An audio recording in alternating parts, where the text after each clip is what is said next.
नमस्कार, स्वराज एक्सप्रेस में आप सभी का स्वागत है। मैं हूं आपके साथ कविता पांडे और आज का हमारा मुद्दा है हेट स्पीच पर सियासत। जी हां, छत्तीसगढ़ में हेट स्पीच पर पुलिस की कार्रवाई से कांग्रेस और भाजपा में ठन गई है।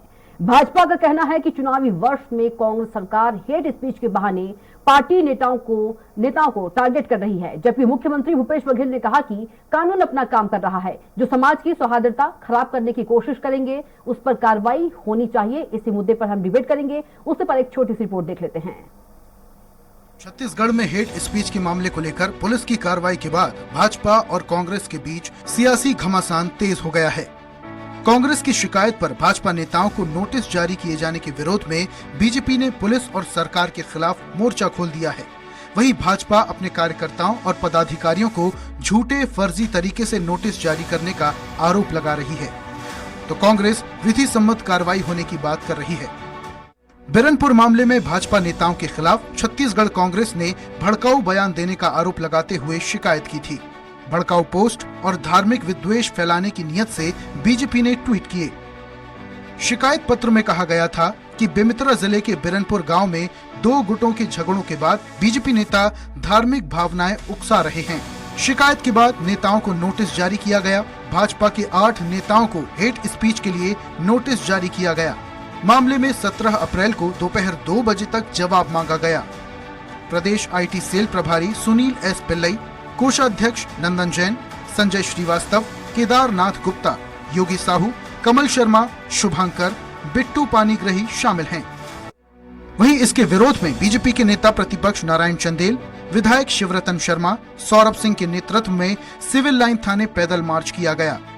भाजपा के नेताओं ने हेट स्पीच को लेकर दिए गए नोटिस पर शिकायत को झूठा बताया। वहीं कांग्रेस का कहना है कि भाजपा के नेताओं ने इंटरनेट मीडिया भड़काऊ पोस्ट डालकर दंगा भड़काने का काम किया है। पुलिस में शिकायत हुई है, पुलिस ने नोटिस भेजकर जवाब मांगा है। भाजपा नेता संगठित होकर थाने जाकर दबाव बनाना चाह रहे हैं, लेकिन कोई फर्क नहीं पड़ेगा। इन सब पर कड़ी कार्रवाई होनी चाहिए। उसमें कवासी लखमा भी शामिल है, मुख्यमंत्री जी के पिताजी भी शामिल हैं, मुख्यमंत्री जी के पिताजी भी शामिल हैं, कांग्रेस के विधायक बृहस्पति सिंह जी भी शामिल हैं। और हमारे कार्यकर्ताओं पर, पदाधिकारियों पर झूठे फर्जी तरीके से इन्होंने नोटिस जारी कर दिया, बिना विवेचना किए, बिना जांच किए। नोटिस का आधार क्या था? 13 तारीख को शिकायत हुई और 13 तारीख के शाम को उन्होंने नोटिस जारी कर दिया। इतनी तत्परता के साथ पुलिस काम कर रही है। इसका मतलब ये थोड़ी है कि आपको अधिकार मिल जाए। आप यदि नियमों के विपरीत कोई काम करते हैं, कानून के खिलाफ यदि कोई काम करते हैं, तो विधि सम्मत कार्रवाई की जाएगी। बीजेपी का आरोप है तो इनके 2 ही काम है, धर्मांतरण और सांप्रदायिकता, 2 की मास्टरी है। बहरहाल नेताओं की हेट स्पीच, सोशल मीडिया पर भड़काऊ बयानबाजी कोई नई बात नहीं है, लेकिन इसकी वजह से प्रदेश में सांप्रदायिक सद्भाव बिगड़ता है। तो वो किसी भी राजनीतिक दल से ताल्लुक रखता हो, उनके खिलाफ कड़ी कानूनी कार्रवाई होनी चाहिए। अब सभी राजनीतिक दल इसे अपने फायदे के हिसाब से इसका मतलब निकालते हैं। अब ये जनता को तय करना है कि कौन सही और कौन गलत है। स्वराज एक्सप्रेस के लिए रायपुर से दिलीप साहू की रिपोर्ट।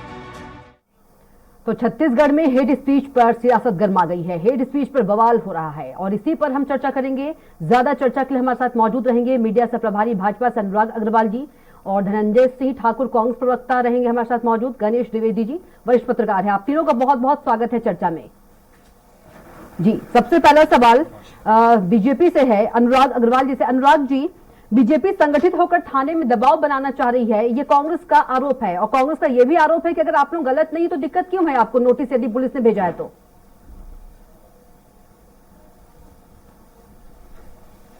देखिए, दिक्कत तो इस छत्तीसगढ़ में तब से है जब से कांग्रेस की सरकार बनी है। हेट स्पीच के मामले में ये कौन तय करेगा कि हेट स्पीच क्या है, किस बातों से सांप्रदायिकता भड़कती है? जब इनके एक विधायक एक सरकारी अधिकारी का कॉलर पकड़कर उसके झापड़ मारते हैं और इस विषय पे अपराध दर्ज होने के बजाय इस प्रदेश के मुखिया कहते हैं कि आपस का मामला है, ये सलट लेंगे, और उसके बाद विधायक कहते हैं कि मैं उसे फिर मारूंगा। ये इससे माहौल खराब करने वाला इनको नहीं लगता है। माननीय भूपेश बघेल के पिताजी श्री नंद कुमार बघेल जी ब्राह्मणों को कहते हैं ये बाहर से आए हुए हैं। ये इनके ऊपर कार्रवाई दर्ज होती है। क्यों? क्योंकि उत्तर प्रदेश में आकर आप सनाब बात कर रहे थे, वहां मुकदमा ना दर्ज होकर उनको बचाने के लिए यहाँ पे दर्ज होता है। फिर प्रभु श्री राम के बारे में ये उल्टी बात कहते हैं, तब ये धर्म भड़काने वाला नहीं लगता है इनको। जब कवासी लखमा जी 5 सितंबर शिक्षक दिवस के दिन छात्रों को समझाते हुए कहते हैं कि अगर नेता बनना है तो एसपी और कलेक्टर का कॉलर पकड़िए, ये इनको भड़काऊ बयान नहीं लगता है। जब माननीय मुख्यमंत्री जी कहते हैं कि ये करे तो लॉ और दूसरे करे तो जिहाद, तब इसको भड़काऊ नहीं लगता है। और साहब एक बात बताइए, एसपी पत्र लिखते हैं कि यहाँ धर्मांतरण बढ़ रहा है और अवैध धर्मांतरित हुए लोग एकत्र होकर आदिवासियों पे हमला करते हैं, तब इनको आक्रमण नहीं लगता है। जिहादी लोग कवर्धा में भगवा का अपमान करते हैं, तब इस सरकार को कुछ नहीं लगता है। और कवर्धा का विधायक जो आज मंत्री है 400 गाड़ियां लेकर छत्तीसगढ़ को आजमगढ़ बनाने के टाइम किसको डराने के लिए जब कवर्धा जाता है तब नहीं लगता है। और सबसे बड़ी बात और दुखद बात और संवेदनशील बात यह है कि बीरनपुर में जो हत्या हुई है, उसमें हत्या जिस व्यक्ति की हुई है, उस मृतक के पिताजी और भाई का बयान देखिए। वो कहते हैं कि मंत्री रविंद्र चौबे का आदमी यहाँ के जिहादियों को उकसाता है, कहता है 360 गांव है, एक गांव के तेली अगर वोट नहीं देंगे तो मत दीजिए, इसको उठा लीजिए। और उसके बाद उसकी हत्या हो जाती है। उसके पक्ष में अगर हम आवाज उठाते हैं तो इनको हेट स्पीच लगती है, तो हेट स्पीच हम हमेशा करेंगे। साहब हमने तो कांग्रेस के इंदिरा गांधी का आपातकाल देखा है। 2.5 साल पे हमारे एक एक कार्यकर्ता और नेता अंदर थे, जब तब नहीं डरे तो अब नहीं डरे। हम तो बार बार कहते हैं भूपेश जी अपनी जेल की दीवारें ऊंची कर लीजिए, अब तो प्रदेश के हर कोने से आवाज निकलेगी। इस धर्म परिवर्तन के खिलाफ आवाज निकलेगी, हिंदुओं के खिलाफ अत्याचार के खिलाफ आवाज निकलेगी, प्रदेश भर में जो अत्याचार हो रहा है उसके खिलाफ आवाज उठेगी और हम उठाएंगे। आपको जो जो कार्रवाई करना है आप करते रहिए। ठीक है धनंजय जी, अनुराग जी बोल रहे हैं कि जो कार्रवाई करना है कर लीजिए, यदि ऐसे जो बयान है उसे हेट स्पीच आप कह रहे हैं तो ये करेंगे। और इनका यह भी आरोप है कि कांग्रेस जो है भड़काऊ बयान दे तो वो हेट स्पीच नहीं है, बीजेपी दे तो वो हेट स्पीच है। क्या कुछ आपका कहना?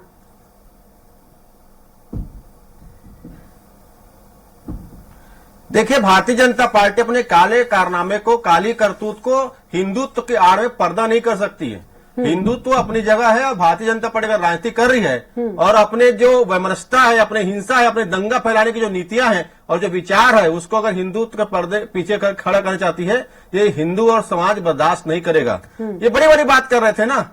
अरे छत्तीसगढ़ है, छत्तीसगढ़ महतारी है, यहाँ बाबा घासीदास जी के मनखे के समान से यहाँ पे लोग जीवन यापन करते हैं। मर्दापुर श्री राम जी का ननिहाल है, यहाँ माता कौशल्या के मैका है, यहाँ पे ठाकुर देव की पूजा होती है, यहाँ बूढ़ा देव की पूजा होती है, माता कर्मा की पूजा होती है। और वो भारतीय जनता पार्टी इतनी बड़ी हो गई कि इस छत्तीसगढ़ को पाकिस्तान बोल दे, इस छत्तीसगढ़ को तालिबान बोल दे और ये कहते हैं कि हम बोलते रहेंगे। मतलब इतनी व्यवस्था, राजनीति सत्ता जाने के बाद इतना पागलपन। आप किसकी अपमान कर रहे हो? पाकिस्तान बोलकर मां भारती का अपमान कर रहे हो, क्योंकि भारत के अंदर छत्तीसगढ़ है और भारतीय जनता पार्टी चाहती है कि उनको छूट दे दिया जाए, उनको दंगा करने की छूट दे दे, हिंसा करने की छूट दे, कानून चुप बैठे रहे, कानून का मखौले उड़ाते रहे। कैसी बात करते हैं? और मोहन भागवत जी ने क्या कहा भी कि पंडित लोग ही जिम्मेदार हैं भेदभाव के लिए, जातिगत जो उठा पटक है, जो ऊपर नीचे, उसके लिए क्या कार्रवाई की भारतीय जनता पार्टी उसके ऊपर में? क्या भारतीय जनता पार्टी इसका समर्थन करती है? पूरी तरीके से आप देख लीजिए। तो लगातार भारतीय जनता पार्टी जो छत्तीसगढ़ में मनस्ता फैलाने का काम कर रही है। और कवर्धा एक शांत प्रदेश है, धर्म की नगरी है, वहां जाके भाजपा के सांसद संतोष पांडे किस प्रकार से गाली गलौज करते हैं? क्या सांसद को शोभा देता है? पूर्व मुख्यमंत्री डॉक्टर रमन सिंह के पुत्र अभिषेक सिंह वहां जाकर किस प्रकार से गाली गलौज करते हैं? क्या दंगा भड़काने में नहीं आता? डॉक्टर रमन सिंह भिलाई में जब नगरीय निकाय के चुनाव होते हैं, मन से कलेक्टर एसपी को धमकी देते हैं, क्या शोभा देता है? भाजपा के राजेश मूणत छत्तीसगढ़ में पुलिस के जो अधिकारी कर्मचारी उनके साथ गाली गलौज करते हैं, अभद्रता करते हैं, भाजपा के कार्यकर्ता महिला पुलिस कर्मियों के साथ दुर्व्यवहार करते हैं। क्या इन सारे चीजों को छत्तीसगढ़ के जनता और कानून जो नजरअंदाज करते हैं? सिर्फ इसलिए कि भारतीय जनता पार्टी कार्यकर्ता है। ये हिंदू समाज के आड़ में अपनी जो मनस्ता फैलाने की नीति करेंगे, ये कोई बर्दाश्त नहीं करेगा। कानून अपना काम करेगा। अगर कोई छत्तीसगढ़ को आसान करने का षड्यंत्र करेगा, कानून सख्ती से उस पर कार्रवाई करेगा, चाहे कोई भी व्यक्ति हो। जी चलिए ठीक है। गणेश द्विवेदी जी से सवाल है। गणेश द्विवेदी जी, चुनावी वर्ष है और माफ कीजिएगा गंगेश द्विवेदी जी, गंगेश द्विवेदी जी, सियासत गरमाई हुई है, हेट स्पीच को लेकर आरोप प्रत्यारोप का जो दौर है वो भी जारी है। क्या कुछ आप कहना चाहेंगे इस मामले में?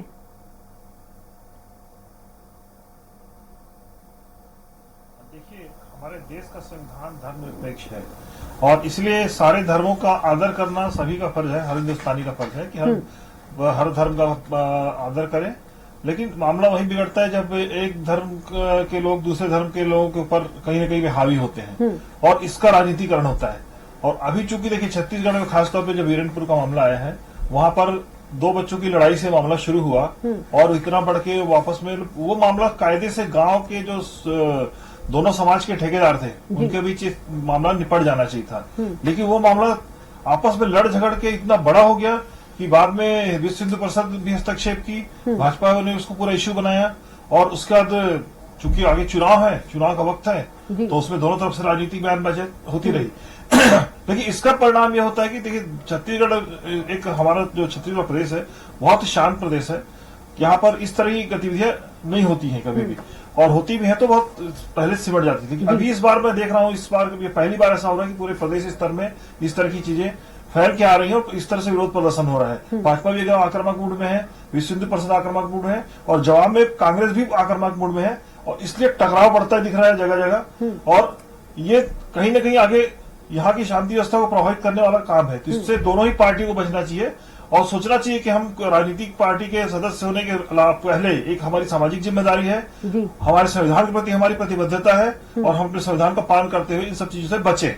जी बिल्कुल। अनुराग जी, अगर पुलिस की ओर से नोटिस मिला है तो आप जवाब दीजिए।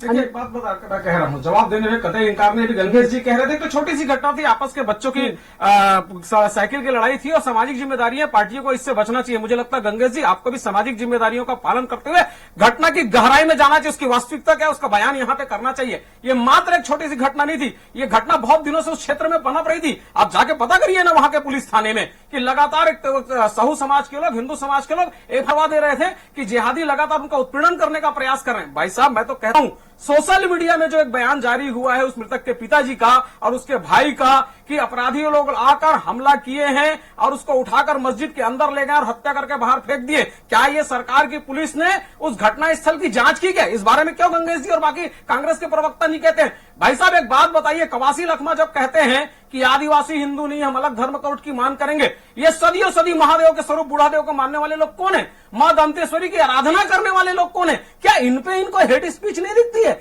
एक बार जब राहुल गांधी जी कहते हैं हिंदू अलग है हिंदुत्व अलग है, मुझे लगता है कि कांग्रेस के अंदर जो हिंदू मानसिकता के लोग हैं, जिसके हृदय में हिंदू हिलोरे मारता रहा है उसको दुख होता होगा, जिसके अंदर नहीं मारता है उसको दुख नहीं होगा। वो कहते हैं कि तपस्वी और पुजारी अलग है और इसके बारे में भेद उत्पन्न करते, तब इनको गलत नहीं लगता है। बड़ा आश्चर्य है कि सुकमा के एसपी सुनील शर्मा जी ने जब एक पत्र जारी किया था कि बस्तर क्षेत्र में, नारायणपुर क्षेत्र में धर्मांतरण जोरों पे है और परिवर्तित आदिवासी और आदिवासियों के बीच वर्ग संघर्ष की स्थिति उत्पन्न कर सकती है, तो जो कांग्रेस के अंदर हिंदू हृदय के लोग थे, जिनके हृदय में हिंदुत्व तो हिलोरे मारता होगा, उनको दुख हुआ होगा। लेकिन इनको दुख नहीं हुआ, इनको पता भी नहीं चला, इन्होंने उसको माखौल उड़ा दिया। जब उसके बाद चुरेंद्र जी ने इस बात को कहा, जो बस्तर के कमिश्नर है, कि यहाँ की स्थितियां लगातार गंभीर हो रही है, तब इनमें से किसी के मन में कोई बात उत्पन्न नहीं हुई। आखिर में इनके गृह मंत्री ताम्रध्वज साहू जी अपने समाज की बैठक में कहते हैं कि जो धर्म परिवर्तन करेंगे क्या वो स्वर्ग जाएंगे और हम लोग नहीं जाएंगे? ये बात इनको दिखाई नहीं दी। और परिणति देखिए साहब कि वो एकत्र होकर नारायणपुर में आदिवासियों पे हमले करते हैं, उसकी पुनरावृत्ति होती है बस्तर में, और वो बस्तर में जाकर हमले करते हैं। अरे भाई, नारायणपुर की घटना, बस्तरपुर की घटना, रायपुर में धर्मांतरण करने वाले थाने के सामने कहते हैं धर्मांतरण मेरा अधिकार है, मैं करूंगा, नहीं तो संविधान की प्रतियां जला दो, तब इनको दुख नहीं होता है। कोई राजनीति का विषय नहीं है, संविधान के अंदर रह के करेंगे, आप तो कार्रवाई जो करना करिए। धनंजय जी जी देखिए, अभी बहुत बड़ी बड़ी बात करते हैं भाजपा के प्रवक्ता, बहुत उत्तेजित होकर बात कर रहे थे। मुझे समझ में नहीं आता, इनके नरेंद्र मोदी जी जो नेता हैं, जो गुजरात के मुख्यमंत्री थे, उस दौरान के इंटरव्यू देखिएगा, वो कहते हैं हिंदू तो अलग धर्म है, धर्म नहीं है, वो व्यवहार है जीने का। ये बड़ी बड़ी बात करते हैं। अरे खुद के पार्टी में पहले निर्णय कर लो किस लाइन पे जाना है, खुद के विषय में बात कर लो। दूसरी बात ये तय करे कि भारतीय जनता पार्टी के आदिवासी अपने आप को क्या मानता क्या नहीं मानता। कौन होती भारतीय जनता पार्टी तय करने वाली? वो आदिवासी समाज करेगा, वो समाज सुन लीजिए बात, अरे सुन लीजिए बात को, सुनिए ना। आप होते कौन है किसी के बारे में बोलने वाले? अरे भारतीय जनता पार्टी कौन होती बोलने वाली? वो आदिवासी समाज तय करेगा। सुन ले बात को, वो आदिवासी समाज तय करेगा। अरे मैं कोई तय करने वाला व्यक्ति नहीं हूँ। आप कौन होते तय करने वाले? वो आदिवासी समाज करेगा। वो है क्या चीज? वो हिंदुत्व है, हिंदू मानते नहीं मानते, कौन समाज मानते? आप कौन होते तय करने वाला? आप कौन होते तय करने वाला? मैं किसी को धर्म के तय नहीं कर सकता, मेरे को इसका अधिकार नहीं है। पर क्या भारतीय जनता पार्टी तय करेगी कौन क्या खाएगा, कौन क्या पिएगा, कौन क्या पहनेगा? और आप भारतीय जनता पार्टी के लोग उसी शहनवाज हुसैन के सलाम ठोकते हो। जो हिंदू समाज के लड़के के साथ शादी किया है वो अख्तर साहब का सलाम ठोकते हो, मंत्री आ बनाते गए हो। अपनी अरे हैसियत सुन, के आ गए ना, कांग्रेसी, सब आ गए जब अपने पत्थर इस पर खोला, बात तो करने लगे। छुट्टी करिए, लग गई। करिए। ये दलभंगी जनता लोगों देख रही है का हिंदुओं का, जब बोला ना, हिंदू बोल को दिया अपमान देख कि लिए। ये जो हिंदू ने ना तो हिंदू के, ना मुसलमान के, ना सिख के, ना ईसाई के हैं, ये सिर्फ विमनस्ता के राजनीति करने वाले लोग हैं। नीति और नियम एक होनी चाहिए। छत्तीसगढ़ में हिंदू की बात बिल्कुल करते ठीक हो, कहा, नरेंद्र मोदी नीति और हिंदू नियम को एक धर्म होनी नहीं चाहिए। मानते। कैसे? पहले नरेंद्र मोदी जी को हटाओ पार्टी से, अपने है क्षमता भारतीय जनता पार्टी में। तो नरेंद्र मोदी जी का वक्तव्य सोशल मीडिया आप सुन लीजिए, क्या उनके विचार है हिंदुत्व को लेकर। यहाँ बैठ के बड़ी बड़ी बात करते हो, खुद के पार्टी में कचरा पाल पाल के रखे हुए हो। क्यों सनाज हुसैन के बारे में बात आप नहीं करते? ये hate speech नहीं है। मैं बोल रहा हूँ कांग्रेस अपने अरे स्तर पे घटिया आगे बात जा रही है, है, जनता बोल रहा हूँ। जो जी नरेंद्र आइए मोदी अपने जी स्तर पे। सोशल मीडिया में बोलती आइए है, अपने स्तर कैसे पे। का कचरा पाल पाल के रखे हुए हो। अगर बात करते हो ढंग से करो। और आदिवासी समाज क्या है क्या नहीं है, ये आदिवासी समाज तय करेगा। भारतीय जनता पार्टी कौन होती तय करने के लिए? क्या अधिकार है भारतीय जनता पार्टी को? कौन होते? कराची लखनऊ आदिवासी समाज के नेता है, आदिवासी है। आप कौन होते बोलने वाले? कौन हो नरेंद्र मोदी जी बोलने वाले? कौन होता भारतीय जनता पार्टी वाले? और सबसे ज्यादा धर्मांतरण, सबसे ज्यादा धर्मांतरण रमन सिंह के सरकार में हुआ है, आरएसएस के सरकार में हुआ है, पूरे देश में हो रहा है। अरे क्षमता नहीं बात करने की, हिंदुत्व के नाम से भारतीय जनता पार्टी अपनी काली करतूत बंद कर दे, व्यवस्था बंद कर दे। पूरा देश का हिंदू समझ चुका है कि भारतीय जनता पार्टी ना हिंदू का है, ना मुसलमान का है, ना सिख का है, ना ईसाई का है। ये सिर्फ व्यवस्था की राजनीति करेंगे, अपनी राजनीति को सौंपेंगे। जवाब तो कैसे बोल दी नरेंद्र मोदी जी ने कि हिंदुत्व धर्म नहीं है और आप उसकी सेवा करते हो। मोहन भागवत जी बोलते हैं पंडित दो जाति बोलिए अनुराग जी। अब जी। क्या बात करोगे? और आदिवासी समाज क्या है? जी, बोलिए अनुराग आदिवासी जी। समाज तय करेगा, ना आप तय करोगे ना मैं तय करूंगा। होते कौन आप लोग? आप होते कौन है किसी कारण तय करने वाले? आपका अधिकार किसने दे दिया? आप कौन होते हो? आप अपने धर्म के बारे में बात करो। कौन क्या धर्म के बात आप बोल नहीं सकते, ये आपकी कर्तव्य है। अरे हम तो हिंदू है, हम किसी धर्म में तय करते हैं, लेकिन कौन होते तय करने वाले? आप कौन होते तय करने वाले? अरे सलवार हुसैन के जिंदाबाद करने वाले लोग, अशोक सिंघल के घर, पूरे भाजपा नेताओं के घर में मुसलमानों ने शादी किया, क्या बैठ के बात करेगा? अरे क्षमता नहीं बोलने की। अरे शर्म आनी चाहिए भाजपाइयों को, भाजपाइयों को शर्म आनी चाहिए और पानी से डूब मरना चाहिए। खुद के घर को संभाल नहीं पा रहे हो, दूसरे घर की बात कर रहे हो। अरे सवालात हुसैन भाजपा का दमाद है, ये कौन है? सवालात हुसैन भाजपा का दमाद है, ये कौन है? ठेका में बैठा सबका, शर्म नहीं आता बात करने में। ये भाजपा के लोग शर्म आनी चाहिए। मुसलमान के, सिख के, ईसाई के, ये सिर्फ व्यवस्था फैलाने वाले लोग हैं। ये अपने घर को संभाल नहीं सकते, अपने घर को संभाल नहीं सकते, दूसरे घर को चलाने चले। सलवाज हुसैन का दमाद, जिनके पूजा करते हैं, जिनकी जयकारा लगाते हैं। अरे क्षमता सलवाज हुसैन को निकाल पाले, फिर बात करोगे बेशर्मी के प्रकाश में। अरे शर्म आना चाहिए बात करको। अरे मोहन भागवत बोलता है कि पंडित जो गंगेश जी क्या लगता है, गंगेश जी क्या लगता है मामले में सत्ता पक्ष और विपक्ष जमकर राजनीति कर रहे हैं? क्योंकि जो साल है वो भी चुनावी साल है। गंगेश जी रुक जाइए, दोनों रुक जाइए, आप दोनों रुक जाइए। धनंजय जी रुक जाइए, अनुराग जी रुक जाइए। धनंजय जी अग्रवाल जी दोनों आप रुक जाइए प्लीज, रिक्वेस्ट आपसे। गंगेश जी क्या लगता है मामले में सत्ता पक्ष और विपक्ष जो है जमकर राजनीति कर रही है? अपनी मक्कारी के लिए रुक जाइए, धनंजय जी रुक जाइए, धनंजय जी रुक जाइए, अनुराग जी रुक जाइए, गंगेश जी को बात देंगे। गंगेश जी प्लीज, गंगेश जी बात करेंगे रुक जाइए। जिंदाबाद बोलते हैं, धनंजय जी बनाते हैं, धनंजय जी अधिकारी बनाते हैं। धनंजय जी अग्रवाल जी पर्याप्त समय मिला है आप लोगों को अपना पक्ष रखने के लिए? रिक्वेस्ट है गंगेश जी, क्या लगता है मामले में प्रभु श्री राम को अग्रवाल जी रुक जाइए, पर्याप्त समय मिला है दोनों का। अग्रवाल जी, धनंजय जी प्लीज रुक जाइए, दोनों रुक जाइए प्लीज। गंगेश जी क्या लगता है मामले में सत्ता पक्ष और जो विपक्ष जमकर राजनीति कर रहे हैं, क्योंकि चुनावी साल भी है? धनंजय जी, अनुराग जी, धनंजय जी रुक जाइए, गंगेश जी के पास चलेंगे, वरिष्ठ पत्रकार है हमारे साथ। जिंदाबाद करने वाले लोग, शहनाज हुसैन को प्रणाम करने वाले लोग, धनंजय जी रुक जाइए, मंत्री बनाने वाले लोग, ये क्या बात करेंगे? अनुराग अग्रवाल जी रुक जाइए। राजनीति करते हैं। गंगेश जी क्या कुछ कहेंगे मामले में जो सत्ता पक्ष और विपक्ष है जमकर राजनीति कर रही है, चुनावी साल है?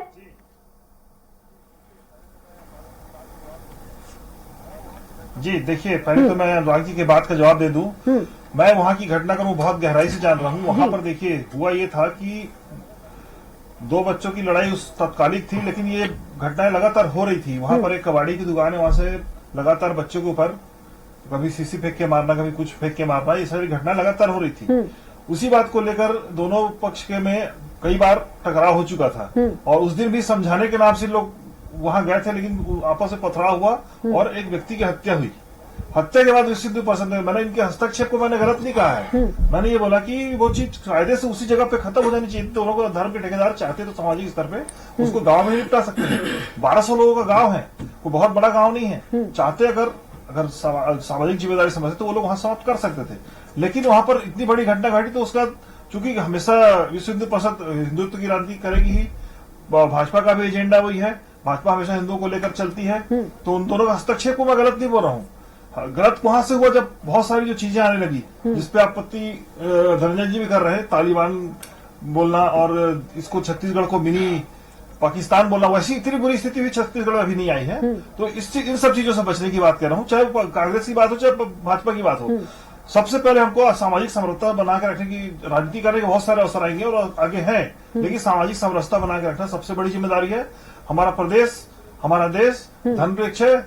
हर 2 कदम में भाषा बोली बदल जाती है, जाति तो अनेकों जाति की उपजातियां हैं यहाँ पे। अगर ऐसे लड़ना भिड़ना शुरू कर दिए तो फिर तो पूरे देश में दंगा फसाद शुरू हो जाएगा। ये बात मैं कहना चाहता हूँ। तो दोनों ही राजनीतिक पार्टी को इन सब चीजों से बचना चाहिए। जी अग्रवाल जी, क्या कुछ आपका कहना? अनुराग अग्रवाल जी। अनुराग जी, देखिए मैं एक बात कहता हूँ, जो गंगेश जी कह रहे थे कि समझाए सामाजिक समरसता बनाने की जिम्मेदारी दोनों दलों की, मैं तो कहता हूँ पहले सरकार की जिम्मेदारी है। जब इतनी बड़ी घटना हुई तो क्या सरकार को हराने वाले रविंद्र चौबे मंत्री जी उनके घर नहीं जाना चाहिए था? क्या मुख्यमंत्री जी को नहीं जाना चाहिए था? इतने समय तक वो यहाँ बैठे हुए हैं। जिस दिन उसके घर पे चिता जल रही थी, अवतार की पार्टी में थे। कितनी गलत बात है। जहां पे कहीं संवेदना है वहां संवेदना दिखाने जाना चाहिए था कि नहीं जाना चाहिए था? और उस पर तुर्रा ये कि अमरजीत भगत कहते हैं छोटी घटना है। कितनी बड़ी बात है, इतनी बड़ी घटना को छोटी घटना कहते हैं। और मैं तो कह रहा हूं ना, पैटर्न आप देखिए ना, पहले सुकमा से पत्र आता है, फिर नारायणपुर में घटना होती है कि ईसाई मतावली के लोग एकत्र होकर आदिवासियों पर हमला करते हैं, उसका दोहराव होता है नारायणपुर। ये छत्तीसगढ़ है, शांत प्रदेश है। 15 साल तक कभी भी धर्म के नाम पे ना तो दंगे हुए ना तो कर्फ्यू लगा। लेकिन कवर्धा में जब जिहादियों के साथ पुलिस खड़ा हुई, वहां के मंत्री खड़ा हुए, तो वहां कर्फ्यू भी लगा और दंगा भी लगा। 15 वर्ष में क्यों नहीं हुआ? छत्तीसगढ़ की फिजा इतनी शांत थी। ये इसलिए नहीं हुआ कि यहाँ पे कानून का शासन था, कानून व्यवस्था का शासन था। जो गलत है उसको गलत कहते थे, जो सही है उसको सही कहते थे।